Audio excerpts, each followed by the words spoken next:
نحمده ونصلي ونسلم على رسوله الكريم اما بعد اعوذ باللہ من الشیطان الرجیم بسم اللہ الرحمن الرحیم واللہ یختص برحمته من یشاء صدق اللہ العظیم وصدق رسولہ النبی الکریم اللہم صل علی سیدنا ومولانا محمد معدن الجود والکرم وآلہ وصحبہ وبارک وسلم الصلاۃ والسلام علیک یا سیدی یا رسول اللہ وعلی آلک واصحابک یا سیدی یا حبیب اللہ۔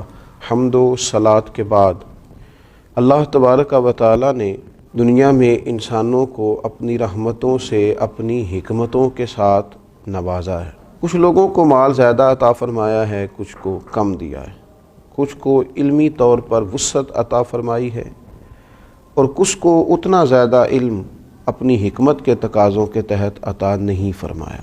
اللہ تبارک و تعالیٰ نے کچھ لوگوں کو منصب دیا ہے، کچھ لوگ ایسے ہیں جن کو منصب نصیب نہ ہو سکا۔ اب ظاہر ہے کہ جب کوئی ایسا شخص جس کے پاس بظاہر وہ انعامات موجود نہ ہو، وہ جب ایسے لوگوں کو دیکھے گا کہ جن کے پاس انعامات موجود ہیں، علمی بلندی موجود ہے، مال میں وسعت موجود ہے، منصب اور اقتدار موجود ہے، تو ایسے لوگوں کو دیکھنے کے بعد اس کے دل کے اندر لازمی طور پر کچھ خیالات پیدا ہوں گے اور ان خیالات کا کوئی لازمی نتیجہ بھی ضرور نکلے گا۔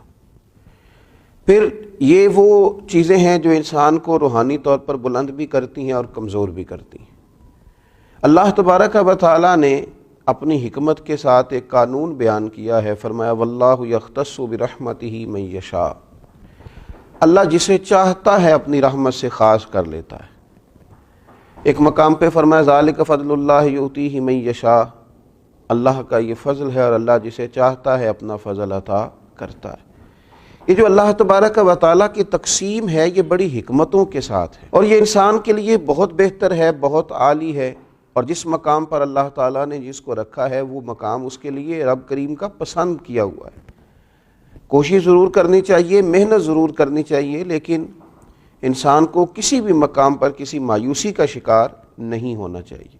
اچھا، اب اس نے دیکھا صاحب انعام آدمی کو، تو دو طرح کی چیزیں پیدا ہوتی ہیں۔ بعض لوگوں کے دلوں میں حسد پیدا ہوتا ہے۔ حسد یہ ہے کہ یہ نعمت اس سے ضائع ہو جائے اور مجھے مل جائے، گویا حسد کرنے والا معاذ اللہ اللہ تعالیٰ کی تقسیم پر اعتراض کرتا ہے کہ یہ وہ نعمت وہاں نہیں جانی چاہیے تھی، یہاں آنی چاہیے تھی۔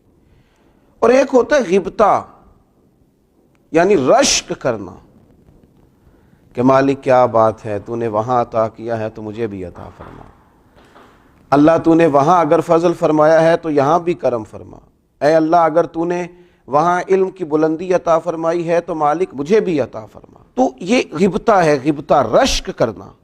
یہ رشک کرنے سے کیا ہوتا ہے؟ یہ رشک کرنے سے انسان صاحب نعمت آدمی سے بھی محبت کرتا ہے، اس کا بھی پیار دل میں بیٹھ جاتا ہے اور اپنے لیے بھی حصول نعمت چاہتا ہے۔ غبطہ کیا جائے، رشک کیا جائے، یہ رشک کرنا انسان کو روحانی طور پر بلندی عطا کرتا ہے، اور حسد کرنا یہ روحانی طور پر کمزور کر دیتا ہے، یہ بیماری ہے۔